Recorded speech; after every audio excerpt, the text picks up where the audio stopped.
name is Dr. Anthony Levatino. I'm a practicing obstetrician-gynecologist, and I've performed over 1,200 abortions. Today I'm going to describe a second trimester surgical abortion called dilatation and evacuation, or D&E.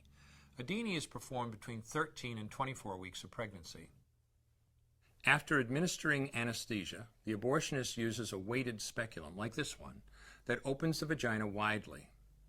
Because second trimester babies are so large, this greater access facilitates a late-term abortion.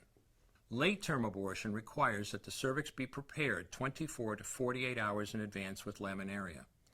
Laminaria is a type of sterilized seaweed that absorbs water over 8 to 12 hours and swells to several times its original diameter.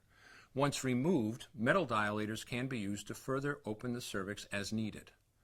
Once the cervix has been stretched open, the suction tube is placed inside. A baby at 20 weeks gestation is as big as the length of my hand, from head to rump, not counting the legs.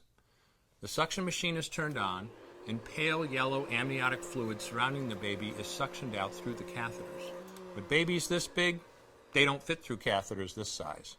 The baby's bones and skull are too strong to be torn apart by suction alone.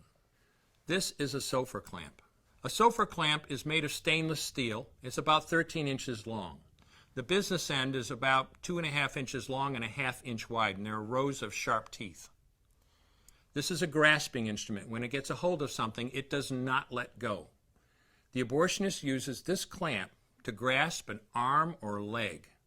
Once he has a firm grip, the abortionist pulls hard in order to tear the limb from the baby's body. One by one, the rest of the limbs are removed, along with the intestines, the spine, and the heart and lungs. Usually the most difficult part of the procedure is extracting the baby's head, which is about the size of a large plum at 20 weeks. The head is grasped and crushed. The abortionist knows he has crushed the skull when a white substance comes out of the cervix. This was the baby's brains. The abortionist then removes skull pieces. He removes the placenta and any leftover parts of the baby with a curette, scraping the lining of the uterus for any remaining tissue. The abortionist then collects the baby parts and reassembles them to make sure that there are 2 arms, 2 legs, and all the pieces. Once all the parts have been accounted for, the abortion is complete. For the woman, this procedure carries a significant risk of major complications, including perforation or laceration of the uterus or cervix, with possible damage to the bowel, bladder, and other maternal organs. Infection and hemorrhage can also occur, which can even lead to death.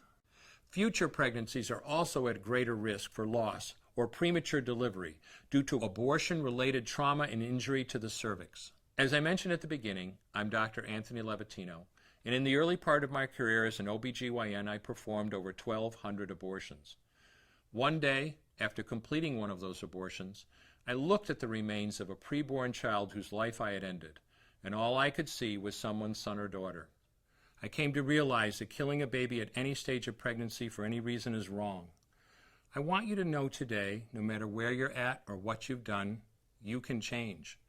Make a decision today to protect the preborn. Thank you for your time. I will no longer do any more abortions. When you finally figure out that killing a baby that big for money is wrong, that it doesn't take you too long to figure out it doesn't matter if the baby is this big or this big or this big or maybe even this big, it's all the same. And I haven't done any since then, and I never will.